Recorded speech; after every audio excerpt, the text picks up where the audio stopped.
Bienvenidos y bienvenidas a este análisis a fondo. Hoy tenemos entre manos una misión que, bueno, resulta verdaderamente fascinante. Ujú. Hola, ¿qué tal? Vamos a desentrañar una revolución silenciosa que está ocurriendo a nivel global en este mismo instante. Y lo más curioso de todo es que no está sucediendo en un laboratorio secreto de Silicon Valley. No, ni en los frenéticos mercados de criptomonedas ni nada de eso. Exacto. Está pasando en algo muchísimo más cotidiano y cercano, dentro de nuestras propias copas de vino. Es un tema que resulta apasionante. A primera vista alguien podría pensar que hablar de exportaciones vinícolas es algo exclusivo para sumilleres con mucha experiencia. O para expertos en macroeconomía agrícola, claro. Eso es. Pero la realidad es que estos datos esconden una radiografía absolutamente perfecta de la sociedad contemporánea. Y para llevar a cabo nuestra exploración de hoy, contamos con una base de información excepcional. Tenemos sobre la mesa los datos oficiales más recientes a nivel mundial. Recopilados justo hasta este mes de septiembre del año 2025. Efectivamente, son unas cifras inmensas extraídas directamente por S&P Global y que luego han sido meticulosamente analizadas por la firma del rey AWM.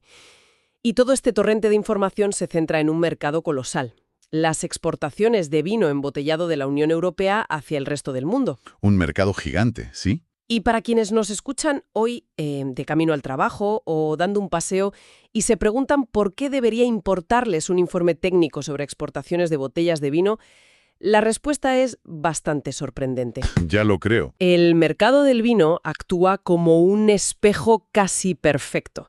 Nos devuelve un reflejo directo de cómo evolucionan nuestros propios hábitos de consumo, de cómo se está transformando la economía mundial tras la pandemia y, en definitiva, de cómo cambian nuestros estilos de vida diarios. Efectivamente, es que las cifras de exportación que vamos a analizar hoy no son simples números fríos en una hoja de cálculo inabarcable.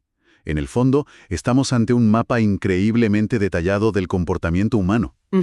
Cuando los analistas observamos qué tipo de vino se compra, a qué precio están dispuestos a pagarlo en diferentes países y en qué volumen exacto se mueve, lo que estamos leyendo en realidad son las preferencias, las ansiedades sociales y los momentos de disfrute de millones de personas alrededor del globo. Claro. Es una perspectiva que nos permite entender las grandes decisiones de consumo a escala global con una precisión que asombra. Vale.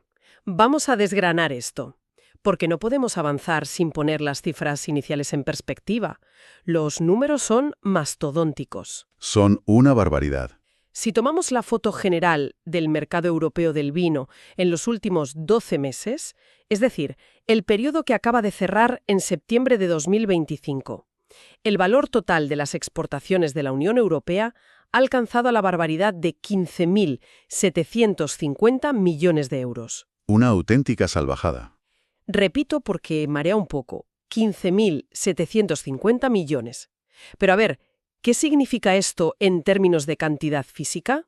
Pues mira, en volumen físico, el total exportado por Europa se situó en 32 millones de hectolitros durante estos últimos 12 meses. Un segundo, porque 32 millones de hectolitros suena a un concepto un poco abstracto para el día a día. Sí, es difícil de imaginar. Para que nos hagamos una idea visual más clara, estamos hablando del equivalente a llenar miles y miles de piscinas olímpicas enteras con vino embotellado, cruzando constantemente las fronteras de los países europeos hacia el resto del mundo.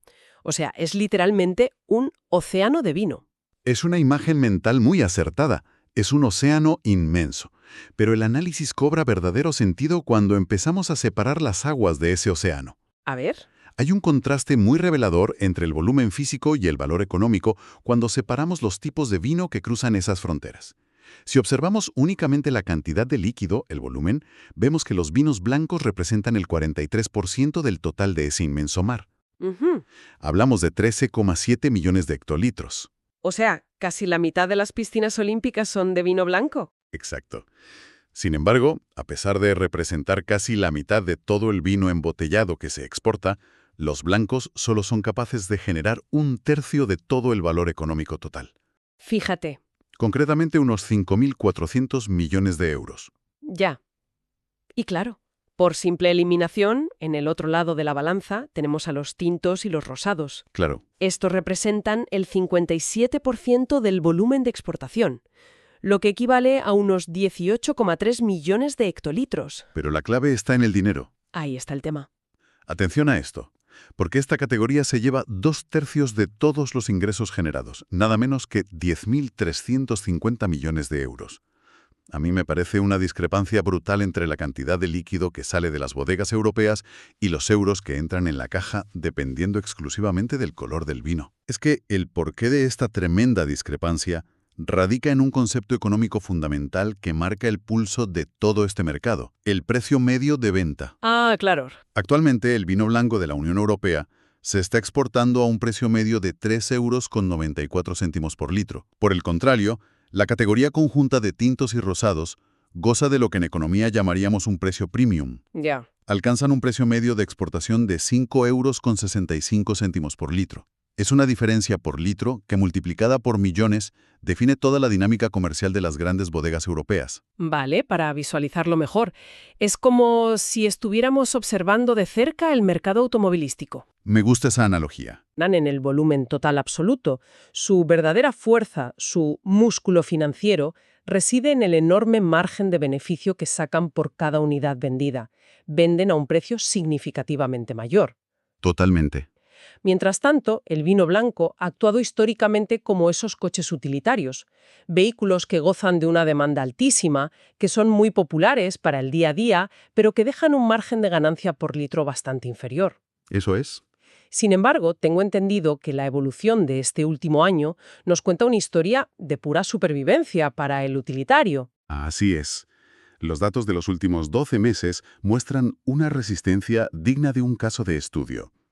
La categoría de tintos y rosados ha sufrido un golpe evidente en el mercado mundial. Su volumen de exportación cayó un 3,5% y su valor económico total se redujo un 2,5%. Vaya. Y lo más llamativo es que sufrieron esta caída a pesar de que habían intentado subir su precio un modesto 1,1%. Simplemente, el mercado internacional compró menos botellas de tinto. Ya. ¿Y qué pasó con el blanco en medio de este panorama tan complicado? Pues que el vino blanco se mantuvo estoico, casi inamovible en sus ingresos. Su valor económico total generado se mantuvo completamente estable respecto al año anterior. ¡Ostras! ¿Y cómo consiguieron las bodegas este hito? Compensando la balanza con mucha audacia. Sufrieron, es cierto, una caída del 2,7% en el volumen físico exportado, pero lograron equilibrar las cuentas porque consiguieron subir su precio medio exactamente en la misma proporción, un 2,7%. Espera. ¿Me estás diciendo que las bodegas europeas vendieron menos cantidad de litros de vino blanco, pero ganaron exactamente el mismo dinero porque simplemente decidieron subirle el precio y el mercado mundial lo aceptó sin hundir las ventas? Esa es la lectura correcta de los datos, sí. Demuestra una elasticidad en el precio y una fidelidad en la demanda internacional muy sólidas frente a un mercado global que en líneas generales está presentando signos evidentes de contracción. Quien compra vino blanco europeo está dispuesto a pagar un poco más por él para seguir consumiéndolo. Pues eso nos da pie perfecto para pasar a la carrera de fondo. Dejemos a un lado la lupa que solo mira los últimos 12 meses y cojamos los prismáticos para observar el paisaje a largo plazo, desde el año 2011 hasta este mes de septiembre de 2025. Hablamos de casi una década y media de evolución del mercado. Lo fascinante aquí, cuando abrimos el foco a 15 años vista, es la tendencia estructural que se dibuja en el tiempo. Si miramos únicamente los litros de vino, presenciamos un declive muy prolongado e inexorable del vino tinto frente a un auge silencioso pero constante del vino blanco. Sí. Las exportaciones europeas de tintos y rosados se han desplomado un 19% en este periodo. Han caído desde los 22,6 millones de hectolitros que se exportaban en 2011 hasta los 18,3 millones actuales. ¡Madre mía! Simultáneamente y en contraposición, las exportaciones de vino blanco han crecido un 7,5% en volumen, alcanzando esos 13,7 millones de hectolitros que mencionábamos antes. Claro, pero aquí creo que hay que hacer una pausa para dejar claro un detalle aritmético que es crucial para entender la salud del sector vinícola en general. Es un apunte necesario, sí, Aunque el volumen del vino blanco está creciendo de forma paulatina, este aumento no está logrando compensar ni de lejos el gigantesco agujero negro que ha dejado la caída en picado de las ventas del tinto y del rosado en los mercados internacionales. Exacto. En resumen, la tarta global del vino europeo, si la medimos en términos de litros totales exportados, se está encogiendo con el paso de los años. Y aquí llegamos al verdadero momento de revelación. El dato que yo misma, al leer las notas antes de empezar, hizo que tuviera que frotarme los ojos. Ya sé por dónde vas. Hablemos del valor económico a largo plazo, del dinero constante y sonante. En estos últimos 15 años, ambas categorías han conseguido crecer en el dinero que generan, pero a unos ritmos que parecen pertenecer a galaxias comerciales totalmente distintas. Totalmente. Los tintos y rosados experimentaron un crecimiento en valor del 36,7%. Pasaron de generar 7.600 millones de euros a 10.300. Que, a ver, no es un mal dato para una industria madura. Para nada. Pero es que el vino blanco literalmente ha explotado. Ha registrado un crecimiento económico a largo plazo del 167,7%, pasando de recaudar 3.100 millones a superar los 5.400 millones de euros. Es una cifra histórica. A ver, rebobinemos un segundo porque esto choca frontalmente con la lógica básica. Más de un 160% de crecimiento en valor. Si me acabas de decir que en volumen físico, el tinto sigue ganando por goleada y de forma holgada. ¿Cómo es posible que el blanco haya pegado ese salto tan salvaje en ingresos económicos? ¿Es todo puro marketing de las bodegas? ¿O hay algo mucho más profundo que se nos está escapando? Hay un cambio fundamental en la propia concepción del producto. La magnitud de esa cifra de crecimiento del 167% significa que la tasa de revalorización del vino blanco ha sido más de 4 veces superior a la registrada por los tintos y rosados durante exactamente la misma década y media. Es que es muy fuerte. No estamos ante una simple fluctuación pasajera o una moda de un verano. Estamos presenciando una revalorización radical y estructural de toda una categoría de producto a nivel mundial. Históricamente, en muchos mercados, el vino blanco europeo era percibido como un producto menor, casi como el hermano pobre del tinto Gran Reserva, a menudo relegado a ser un vino joven, económico y sin grandes pretensiones. Es decir, que la estrategia ha sido dejar de tratar al vino blanco como un producto de segunda división. Exactamente. Invertir en la calidad de la uva blanca, mejorar las técnicas de fermentación, cuidar el embotellado y elevar su posicionamiento ha resultado ser la jugada maestra indiscutible del mercado vinícola europeo. Han dado en el clavo. Han conseguido educar al mercado internacional para que perciba un valor muchísimo mayor en cada botella de blanco que cruza la frontera, multiplicando así los ingresos de las bodegas a una velocidad de vértigo sin necesidad de inundar el mundo con el doble de litros. Totalmente de acuerdo. Y toda esta evolución a largo plazo nos lleva directos a un punto de inflexión histórico mucho más reciente. Aquí es donde la cosa se pone muy interesante, porque la pandemia mundial del año 2020 y la posterior reestructuración de la sociedad llegaron para reescribir por completo las reglas del juego. El periodo post-pandemia ha funcionado en casi todos los sectores económicos como un potente catalizador de tendencias que quizás, antes de 2020, avanzaban de forma más lenta o dubitativa. Y en el mundo del vino, los datos son reveladores. Cuéntame. Si tomamos como punto de partida finales del año 2022, cuando el mundo ya había recuperado gran parte de su normalidad comercial, y observamos el recorrido hasta hoy, las exportaciones europeas de tintos y rosados sufren un retroceso bastante severo. ¿Ya? Caen un 10% en valor económico y un doloroso 14% en volumen. Por el contrario, los vinos blancos muestran una resiliencia formidable en esta era pospandémica. Impresionante. Registran una caída del 6,3% en volumen, es cierto, pero experimentan un crecimiento del 2,4% en su valor total. El mercado está demandando un poco menos de cantidad física de vino blanco, pero paga más por cada botella, generando más riqueza neta para Europa. Si alguien nos escucha hoy y mañana tiene una comida o una cena con amigos, el dato de curiosidad absoluta para dejar a todos pensando no es cuántos millones de litros se exportan. No, para nada. La gran pregunta que hay que plantear en esa mesa es ¿por qué?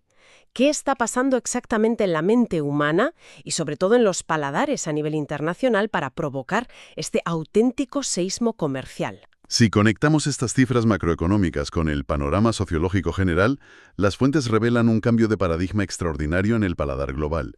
La demanda internacional, marcada profundamente por el impacto psicológico y las nuevas rutinas tras la pandemia, muestra una preferencia clarísima y en constante aumento por vinos que ofrezcan una mayor sensación de frescura y, sobre todo, una menor graduación alcohólica. Claro, frescura y ligereza. Eso es. El consumidor contemporáneo busca activamente bebidas más ligeras, más fáciles de integrar en su día a día y mucho menos densas. Este cambio sociológico ha favorecido de forma abrumadora al vino blanco en las exportaciones exteriores. Hay un distanciamiento progresivo respecto a esos vinos tintos enormemente potentes, estructurados y pesados que reinaban sin discusión en las grandes comidas de negocios de décadas anteriores. Y tiene todo el sentido del mundo si lo pensamos desde nuestra propia rutina. Pensemos en fenómenos culturales tan nuestros como el terraceo o el chateo informal que se ha extendido por toda Europa, o incluso en el impacto del teletrabajo. Exacto, el teletrabajo ha cambiado mucho esto. Las comidas ahora tienden a ser más ligeras, los horarios más flexibles. Resulta evidente que ya casi nadie quiere enfrentarse a un plato contundente con un vino tinto de 14 grados a las 2 de la tarde, un martes, si a las 4 tiene que volver a sentarse frente al ordenador para una reunión por videollamada. Es que te duermes. Se busca estar funcional.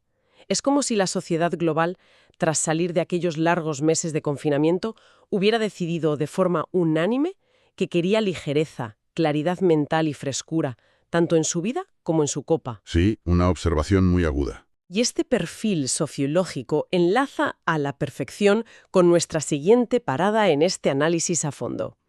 Porque no basta con hablar de vino blanco en abstracto, hay que diseccionar la botella, darle la vuelta, mirar la etiqueta posterior y entender las categorías legales de calidad para descubrir exactamente qué tipo de blanco es el que está conquistando el mundo.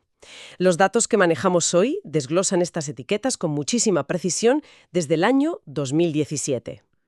Entrar en la clasificación legal de las etiquetas resulta fundamental para llegar a comprender el nivel de sofisticación y conocimiento del consumidor actual. Desde que se introdujo oficialmente la categoría europea de vinos varietales en el año 2017, su evolución en los mercados internacionales ha sido meteórica. Ya lo creo. Para ponerlo en contexto técnico, un vino varietal es aquel que no pertenece necesariamente a una de las tradicionales denominaciones de origen geográficas, pero cuya etiqueta especifica de forma cristalina la variedad principal de la uva utilizada y el año exacto de la cosecha. Claro. Y aquí es donde los datos nos cuentan una historia de éxitos sin paliativos. Desde ese año 2017 hasta septiembre de 2025, el boom comercial de estos blancos varietales es sencillamente espectacular. Espectacular esa palabra. Han crecido casi un 78% en valor económico, situándose en los 448,8 millones de euros. Y en términos físicos, su volumen ha crecido un 29,7%, rebasando los 170 millones de litros. Me pregunto si esta búsqueda de información tan concreta refleja un cambio en cómo nos enfrentamos al lineal del supermercado. ¿Seguro? Porque resulta llamativo observar cómo la gente moderna, cualquiera de nosotros, empujando el carrito, ya no busca tanto un pueblo o una región compleja en la etiqueta. Van directos a buscar el nombre de la uva. Quieren leer Chardonnay, quieren un Sauvignon Blanc o buscan un verdejo puro. Quieren saber de antemano a qué va a saber su copa, sin sorpresas. Es una búsqueda de transparencia y de un perfil de sabor predecible sin duda. Aunque, habiendo dicho eso, la nobleza del prestigio histórico sigue teniendo un peso formidable en las exportaciones europeas. Los vinos blancos amparados bajo una denominación de origen protegida, las archiconocidas DOP, no se han quedado atrás. Al contrario, han registrado avances importantísimos. Sí. Hablamos de un salto cualitativo enorme, un aumento en el valor generado del 60,7%, alcanzando la imponente cifra de 3.700 millones de euros en la actualidad. En volumen exportado han subido un nada despreciable 31,2%. Esto nos demuestra que la búsqueda actual de vinos frescos y ligeros no está reñida en absoluto con la exigencia de la máxima calidad certificada por un consejo regulador y una región histórica. Sin embargo, analizando los datos a fondo, aquí es donde me topé con algo que me rompe un poco los esquemas. Es una especie de anomalía estadística dentro del informe y tiene que ver con la indicación geográfica protegida, la famosa etiqueta IGP. Ya, la IGP. Si miramos el volumen total de litros exportados desde Europa hacia el exterior, las IGP siguen siendo las reinas indiscutibles del volumen general. Pero hay una paradoja muy llamativa en las cifras más recientes que parece chocar frontalmente contra todo lo que venimos comentando. Es, desde el punto de vista del análisis de mercado, una anomalía fascinante.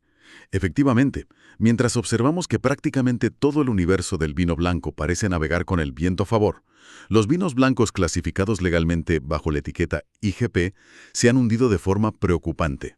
Vaya tela. Han sufrido una caída del 15% en su valor económico y de casi un 25% en su volumen exportado desde aquel año 2017. Y la paradoja se vuelve aún más extraña cuando miramos a sus compañeros de bodega. En esa misma categoría IGP, los vinos tintos y rosados sí que lograron aumentar su valor económico un 8,6%, e increíblemente lo hicieron a pesar de registrar una bajada de volumen del 14%. Es como si la etiqueta IGP se hubiera convertido en una especie de tierra de nadie para el consumidor de vino blanco. O bien el cliente decide saltar directamente a la cima del prestigio tradicional, comprando una denominación de origen protegida, o bien prefiere apostar por la transparencia directa y moderna del vino varietal que solo le habla de la uva. Eso parece. El punto intermedio de la indicación geográfica protegida parece haber perdido su atractivo para quienes buscan blancos.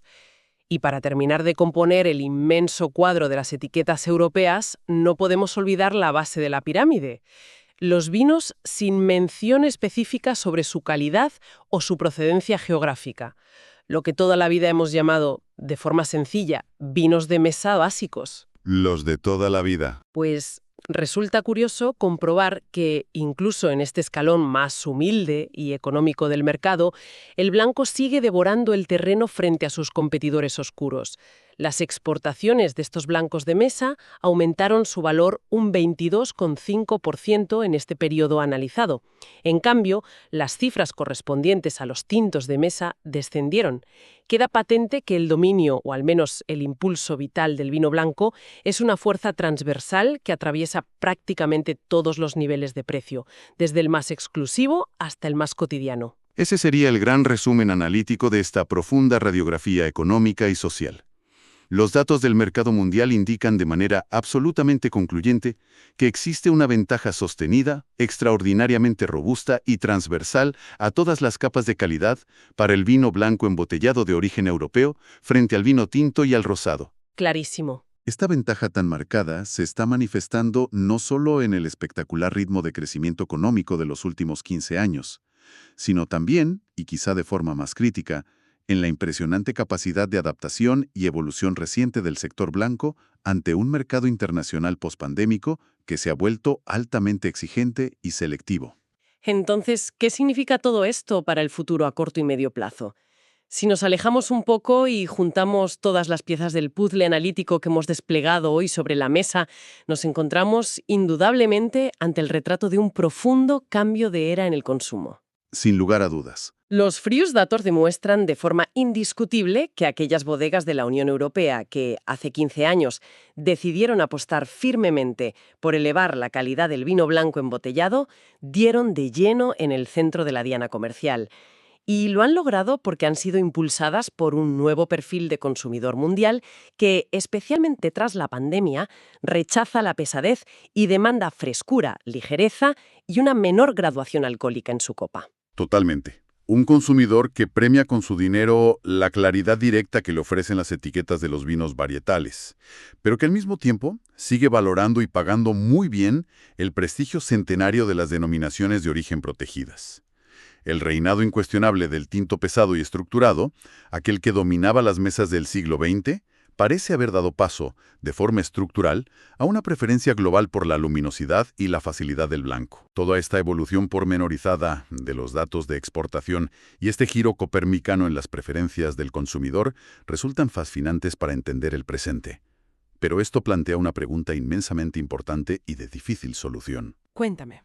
Una pregunta que nos asoma vertiginosamente a los retos del futuro inmediato. Acabamos de establecer hoy, basándonos de manera estricta en la incontestable realidad de los informes de exportación, que el mundo entero, de norte a sur, está demandando vinos que resulten más frescos y, por encima de todo, que contengan una menor graduación alcohólica. Sí, eso ha quedado clarísimo. Sin embargo, toda la industria se enfrenta a una realidad medioambiental física, tangible e ineludible: el rápido calentamiento global.